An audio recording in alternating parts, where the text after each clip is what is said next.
ایک بندے نے ایک دفعہ پوچھا جی فرد کا درجہ زیادہ کہ سنت کا؟ فرمانے لگے فرض کا۔ تو کہنے لگے پھر سیدھا منہ دھویا کریں۔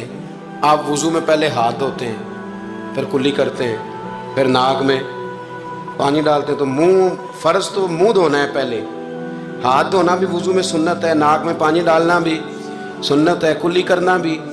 تو آپ نے تو پہلے 3 سنتیں ادا کی، پھر وضو۔ فرمانے لگے ٹھیک تم نے کہا ہے، پر تم پتہ نہیں نا تمہیں کہ یہ میرے رسول اللہ کی سنت کی برکت کتنی ہے۔